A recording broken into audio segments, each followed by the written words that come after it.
दोस्तों नमस्कार।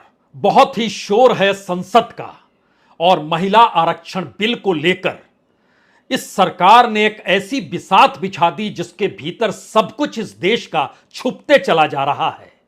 अगर सरकार की गवर्नेंस फेल है तो वह रिपोर्ट भी छुप जाती है। अगर इस देश के हालात कंगाली वाले हैं तो वह रिपोर्ट भी इस दौर में छुप जाती है, क्योंकि संसद का शोर है। लेकिन संसद का शोर जब 22 तारीख को थमेगा तो 24 घंटे से भी कम वक्त में प्रधानमंत्री से मुलाकात आपकी बनारस की गलियों में हो सकती है और उसके 24 घंटे के बाद आप प्रधानमंत्री से जयपुर में मिल सकते हैं। और अगर वहां भी मुलाकात आपकी ना हो पाए तो चंद घंटों के बाद आप भोपाल पहुंच जाइए, वहां पर प्रधानमंत्री से आप मिल सकते हैं।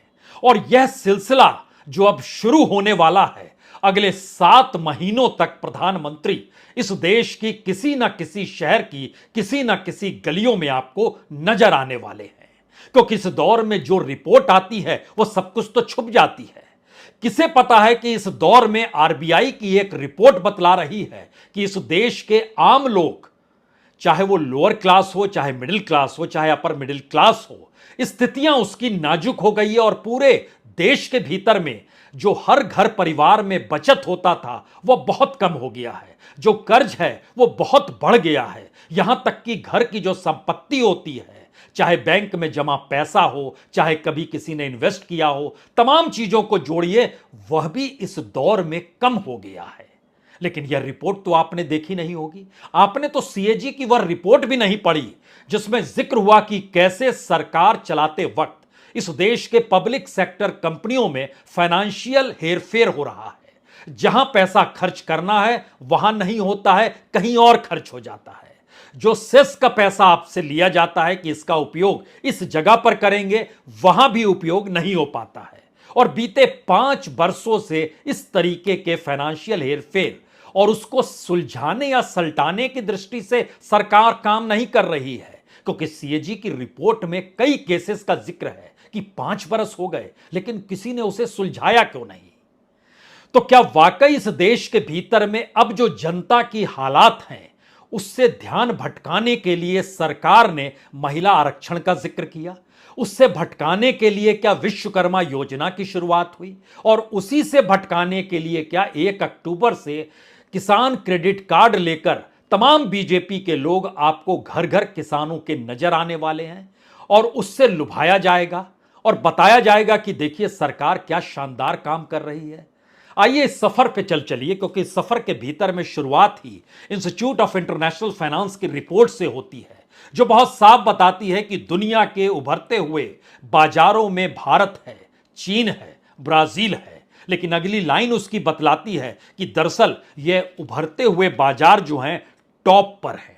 टॉप का मतलब जी नहीं, कर्ज लेने के मामले में टॉप पर है, यानी कर्ज के आश्रय इस बाजार को डेवलप किया जा रहा है। और यह अपने तरीके की पहली बार समूची दुनिया के सामने तमाम उभरते हुए बाजारों को लेकर संकट है कि जितना कर्ज बीते 10 साल में लिया गया उसके बराबर उसके 10% हिस्सा सिर्फ बीते 6 महीनों में ले लिया गया। यानी स्थितियां नाजुक जो शुरू हुई है वह कोविड काल के जरिए मत समझिए, उसके बाद 2021 को भी भूल जाइए, 2022 2023 स्थितियां नाजुक हो चली है। लेकिन संसद के शोर में आप खोए हुए हैं, ध्यान छोड़ दीजिए उधर।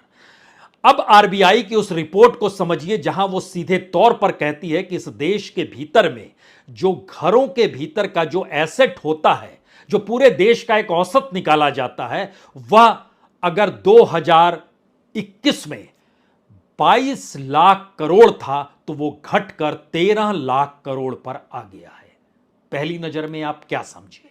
9 लाख करोड़ रुपए संपत्ति इस दौर में देश की कम हो गई घरों के भीतर से, जो lower class, lower middle class, middle upper class और तमाम पूरे देश के भीतर में सबको जोड़िएगा। आप सोचेंगे संपत्ति का मतलब क्या होता है, तो इसको थोड़ा और क्लियर कर लीजिए। बैंक लोन इसके दायरे में आता है। जो लोन आप एनबीएफसी यानी नॉन बैंकिंग फाइनेंशियल कंपनी से लेते हैं वह भी आता है। जो बैंकों में आपका पैसा जमा है आरबीआई उसको भी जोड़ रही है, वित्तीय संस्थानों में यानी जहां जहां आपने इन्वेस्टमेंट कर दिया किसी फाइनेंशियल इंस्टीट्यूशन में उसको भी जोड़ रही है, लाइफ इंश्योरेंस को भी जोड़ रही है, प्रोविडेंट फंड को भी जोड़ रही है, जो करेंसी आपके घर में है उसको भी जोड़ रही है, और भी कुछ इन्वेस्टमेंट आपने किया है तो उसको भी जोड़ रही है और खुले तौर पर बतला रही है मौजूदा वक्त में यह 23 बरस में सबसे खराब स्थिति है। पहली नजर में आप क्या समझे कि आपको लग रहा है कि घरों के भीतर की संपत्ति कम हो गई। दूसरी स्थिति समझिए कि जो सेविंग हुआ करती थी यानी जो बचाते थे पैसा वह भी कम हो गया है, और वह शायद आजादी के बाद से सबसे कम है। इस मार्केट परिस्थिति में सबसे स्थिति यह है कि 2007 में एक बार यह स्थिति आई थी जब अंतर्राष्ट्रीय वित्तीय परिस्थिति डगमगाई थी और मंदी दुनिया में छा गई थी, लेकिन अभी 2023 में हमको लगता है एक लकीर खींचते हैं, नोटबंदी की लकीर, क्योंकि 2016 तक स्थिति भारत की मनमोहन सिंह वाली थी और नोटबंदी के बाद की स्थिति क्या होती चली गई इसको इस रूप में समझने की शुरुआत कीजिए। जो सेविंग और बचत होती थी हर घर के भीतर में वह तकरीबन 10% के पार रहती थी, हमेशा रही। 2019 में कोविड काल में जबरदस्त तरीके से गिरावट आई और 7.9% हो गया, लेकिन आज की तारीख में और 2022 यानी पिछले बरस वो 7.2% आया और 2023 के दरवाजे पर ये 5.1% आ गया, जो अब तक का एक रिकॉर्ड है इस देश के भीतर का कि सेविंग इतनी कम, ये 5.1% जीडीपी के तुलना में है। इतनी कम सेविंग कर पाने की स्थिति में भारत के तमाम घर हैं। और यहां पर एक चीज और जुड़नी चाहिए कि आप पर फाइनेंशियल बोझ कितना पड़ गया, वित्तीय बोझ कितना पड़ गया। आरबीआई इसको भी बता रही है कि देखिए ऐसा है कि पिछले बरस तो 3.8% था जीडीपी का, इस बार वो बढ़कर 5.8% हो गया। सामान्य तौर पर अगर आप पहले आप देखिएगा तो ये बोझ जो हुआ पड़ता था वो 2.7 के ऊपर नहीं जाता था, लेकिन अब डबल से ज्यादा की परिस्थिति में आकर भारत आकर खड़ा हो गया है।